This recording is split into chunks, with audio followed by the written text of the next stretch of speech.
খবর তোমাদের, আশা করি তোমরা অনেক অনেক ভালো আছো। আজকে বুট ভুনা নিয়ে চলে আসলাম। কি শুনছি ফেসবুক মামা নাকি রিলসে পয়সা কমিয়ে দিয়েছে, ডলার কমিয়ে দিয়েছে।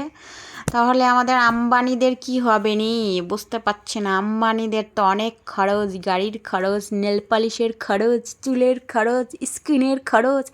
এত খরচ বহন করবে কি করে আমাদের আম্বানি পরিবার? তো যাই হোক, আবার মনে হয় ঠিক হয়ে যাবে। আমি আসলাম ফেসবুকে, আর ফেসবুকের আর্নিং গেল কমে, কি একটা কথা। তো আমি হাতে মাখা আজকে চচ্চড়ি করছি। তো আলু পেঁয়াজ সকল রকমের মশলা দিয়ে হাতে চটকে চটকে মেখে তারপর পানি দিয়ে চড়িয়ে দেব রান্না করতে। তারপর দেখো এই যে মাছ দিয়ে দিলাম, 5 মিশালি মাছ না 4 মিশালি মাছ না 3 মিশালি মাছ বুঝতে পারছি না। তো অনেক দিনের আগের মানে ভিডিও, এটা 2 দিন আগের, আমার মনে নেই। আজকে আমি ভয়েস দিচ্ছি তো 2-3 রকমের মাছ আছে মনে হয়, মানে চান্দা মাছ, মোয়া মাছ, এই মাছ সেই মাছ। আমি অত মাছের নাম জানি না, শুধু খাই। তো আমি ভুলে গেছিলাম রসুন থেতো করা দিতে। তারপর আমি রসুন থেতো করে দিয়ে দিলাম, রেশন না এটা হচ্ছে রসুন, রসুনটা থেতো করে দিয়ে দিলাম। এই রসুনটা কিন্তু আমার বাপের বাড়ির, আলুটাও আমার বাপের বাড়ির, এই টমেটোটা আমার কেনা।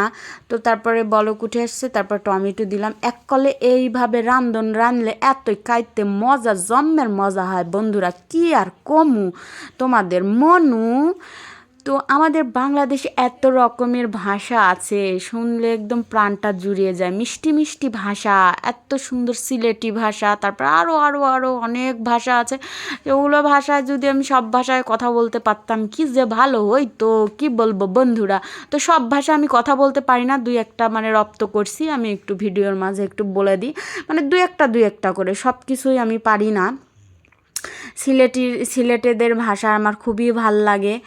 তারপরে বরিশালরা মনু বলে নাকি জানি না। তো বরিশালের ভাষাটাও ভালো লাগে। মানে আমাদের বাংলাদেশে এত রকমের ভাষা এরকম কোথাও নাই, আর এত মিষ্টি লাগে আমার এগুলো ভাষায় কথা বলতে। তো আমি পারি না, চেষ্টা করি। তারপরে এই যে পুঁটি মাছটা ভাইজা লইতাছি। তারপরে কুঞ্জালের মানুষ যেন শাককে বলে হাগ, কদু হাক দিয়ে ইলিশ মাছ রানলে যে কি স্বাদ বন্ধুরা, কদু হাক।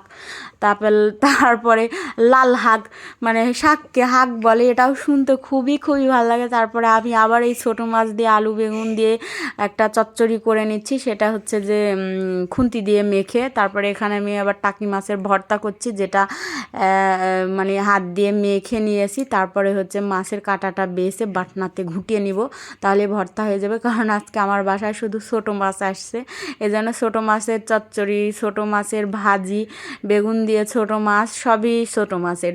তো আজকে শুধু ছোটো মাছ খাওয়া হবে। অনেকগুলো গ্রাম থেকে আমার বর এই মাছটা আনছে, বিলের একদম টাটকা মাছ। তো আনতে আনতে পচেই গেছে পুঁটিগুলা। তারপর পুঁটিগুলো আমি বেছে, যেগুলো একদম হয়ে গেছে সেগুলো ভেজে নিয়েছি। আর এই যে বেগুন দিয়ে এটা একটা রান্না করছি, আর ওই আলু ঝুরি করে কেটে ওটা একটা চচ্চড়ি করছি। তো এই দুইটাই খেতে একটা জম্মের মজা ছিল। তারপরে এই দেখো টাকি মাছের ভর্তাটা কাটা বেছে বাটনাতে নিয়ে এসে একদম প্রসেসিং করা হয়ে গেছে। তো আজকে ভর্তা পর্যন্তই, আল্লাহ হাফেজ।